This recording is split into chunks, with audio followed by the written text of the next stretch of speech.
Welcome to TradeTheNBI.com. This is John. This report is for the 26th post-holiday edition here. Hope everyone had a great Thanksgiving. It was interesting to me as we were in the post-market trade on Thanksgiving, which the markets are still open, even if just in Europe and Asia.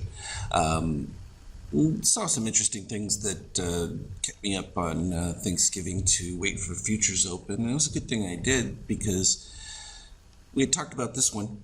Positive extreme, people sometimes send me things laughing saying, oh, your little red, line. Well, 46.13 just so happens right to the 46.13 positive extreme fill.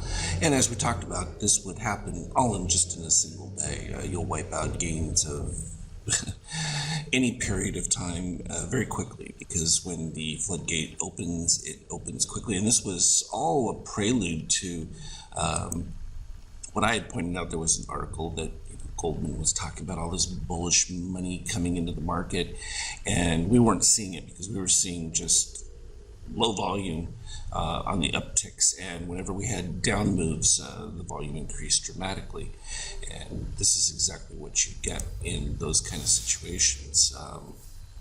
Even YM positive extreme from the only one actually all the way back here and filling it pretty much right to the line. It's an excellent execution. This should have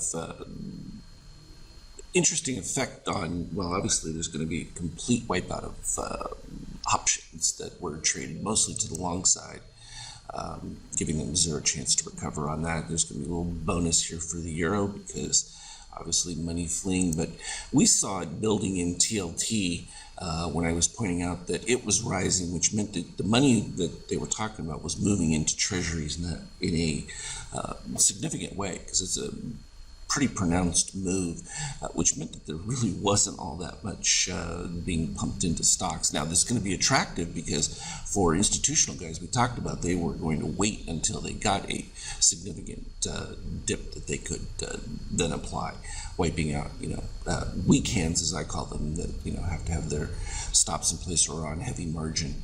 And looks like we're going to see another huge boost in that, that's just where safe money is going to go, which will certainly drive yield down even further from an oil standpoint. Also going to express some weakness there because it's an indication of slowing growth concepts and the inflation. I had even pointed out that significant amount of money goes into Bitcoin as alternative to a gold hedge. And we talked about this where we were looking to head towards the 50%, which in fact did, but I had pointed out that 51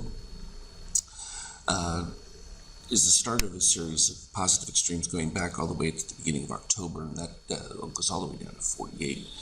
We'll see if that's able to maintain a consistency there, but just shows the relative levels. It was pretty clean from an intraday chart as it closed out the long and took that short opportunity straight down for Bitcoin, and that's from 60-minute.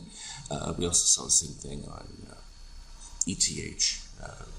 So crypto's behaving very similar to what would be expected. From a 50K chart, we had the breakdown, and this happened literally right as futures opened. Beautiful DOC spread and spike of that orange, and that's just led to the cascade, broke the zero, and just kept going as it filled in. When we look at it from a 5K standpoint, this is where futures had opened, and I noticed immediately, to me, what was attractive is that in that whole post-trade, all positive extremes from the 47.02. So entering early, just set a stop and went to sleep. Didn't expect that we were going to, completely crater, but beautiful from a pink bar standpoint, straight down, no new buys yet.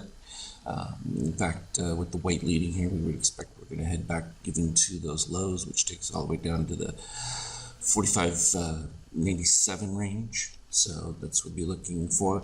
And pretty darn clean. People always say, well, why do you just trade futures and not stocks? It's a perfect example. It gives you the flexibility to trade during that off time, because when things open, no matter what they do as far as the build back, it's going to be ugly for all those that were in their Friday options on a limited day, and they're going to be stuck.